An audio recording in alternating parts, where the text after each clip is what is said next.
it's Shari here today, and I'm going to be showing you how I made this fun beach shadow box using a lot of different products. So I'm starting with my stamps, and I'm using some images from the On the Beach stamp set. I've got that cute little fox there, and some seashells, and a coconut drink. And I actually used the bottle of suntan lotion too. I'm just not stamping it just yet. I kind of added that towards the end because I felt like I needed another element. But I'm stamping these in jet black ink, because I'm going to do some Copic coloring. And this is on the 80-pound white cardstock. So I'm just going to do some very simple Copic coloring on this fox with some oranges, just a little simple shading underneath. And then I like to go in with a creamy color to do the white places so they're not so stark white. So I've colored in my shells there as well, and now I'm coloring my coconut drink with a little rainbow umbrella and a yellow straw, and then I'm going to go in with a darker brown for the shell.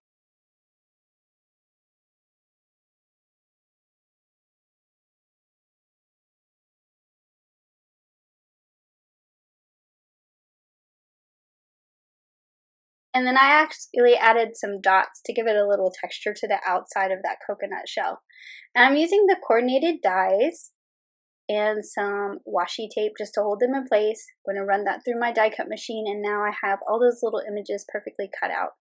Now to make my shadow box, I've cut 2 pieces of mermaid cardstock with the shadow box die, and I'm going to be using this rectangular opening that creates the stitching detail to create the opening in my shadow box.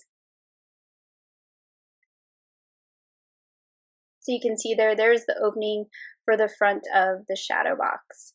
Now I can fold on the score lines that the die creates so that I can see where all my folds are going to be, get them nice and creased, and then I'm going to go ahead and put the adhesive on so I have that ready.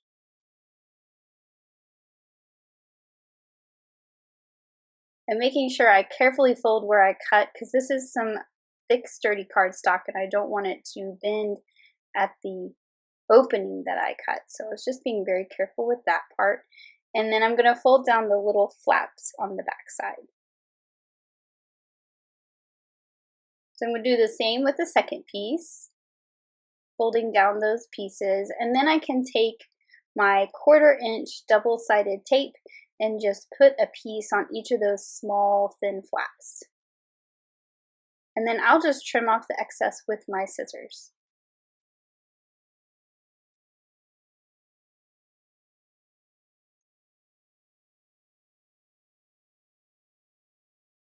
So I'm going to put these 2 pieces aside, and then I'm going to go ahead and prep some of the other pieces.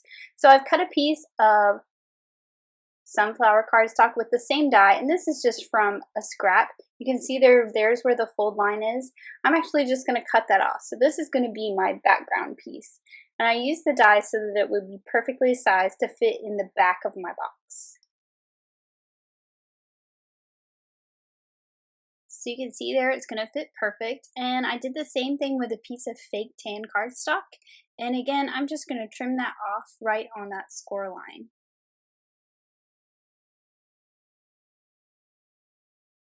So now this yellow piece and this orange piece are exactly the same size, and they'll fit perfectly in the back of my box. Now I'm going to use the new Sunray backdrop to cut the orange piece so that I can layer it over the yellow piece and create a sun in the background of my little shadow box here. So I just tucked that up into the corner of the die and ran it through my die cut machine, and now you can see how I have that sun up in the corner and some beautiful sun rays coming out. So now I can just use some glue and layer these 2 pieces together to create my background.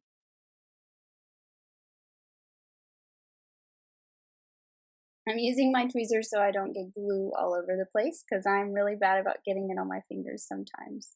So I can just layer those 2 together, and I've got a great background. So now I've got some paper bag cardstock, and I've cut the 2 hills that come in the shadow box die. And these are my little sand dunes. So I'm just going to add some texture to them with some white watercolor. And then I'm also going to go in with a dark brown, and I used a smaller brush so I could have a little bit smaller splatters of the dark brown. And this is just going to give me a nice little sandy texture to my sand dunes. I'm folding along the score lines of both of those little hills, and then I will go in again with my 1/4" double-sided tape and put some adhesive on those flaps.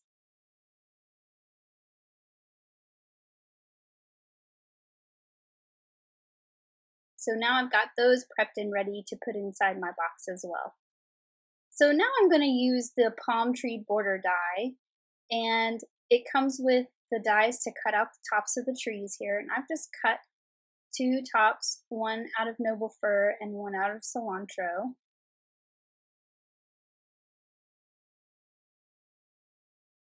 And I've cut that border die out of some Desert Storm cardstock, or some kraft cardstock, I should say.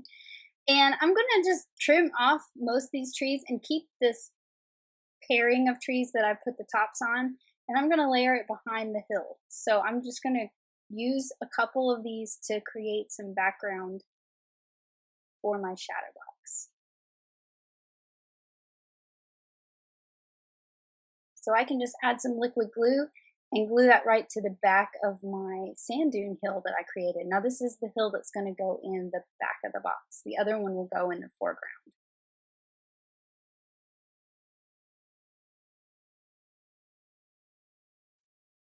I'm also going to use that sun that's in that background as a place to put my sentiment. I knew that my box was going to be very full of things and there wasn't going to be a good place to put a banner on the outside. So I'm stamping my sentiment in the sun. It says, "Have a happy birthday."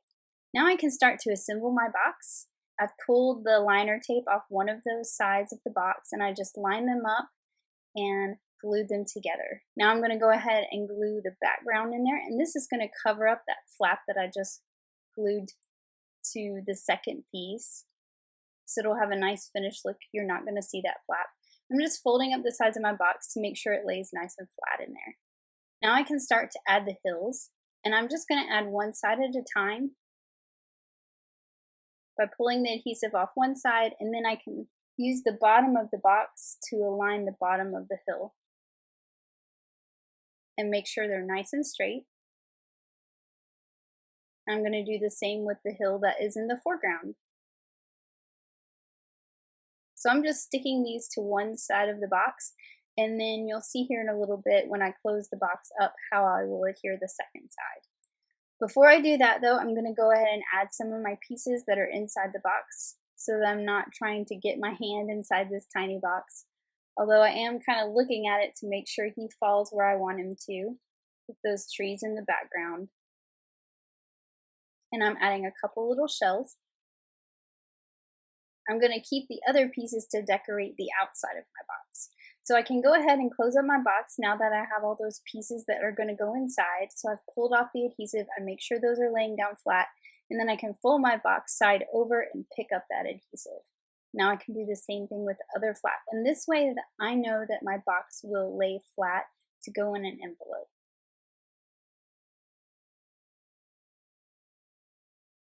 Now to finish off, I'm going to decorate the front of the box, and I've cut the trunks of these palm trees here from some woodgrain cardstock.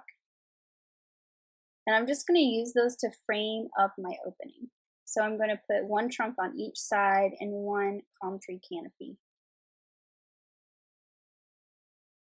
And these are from the hammock with the trees die set.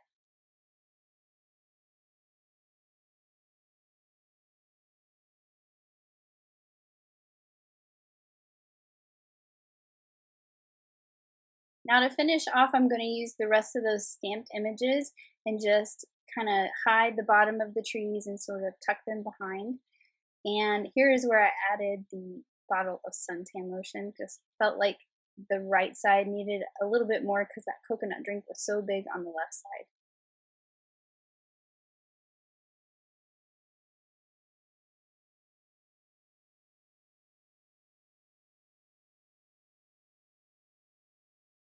And then here is my finished card.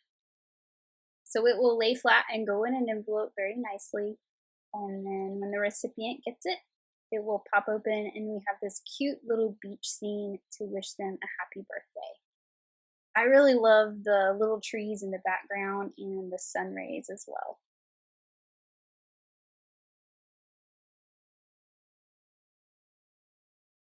So here is a finished look at that card. I like that the sentiment is sort of hidden in the background. You have to look for it. Thanks for watching. Have an amazing day. Bye.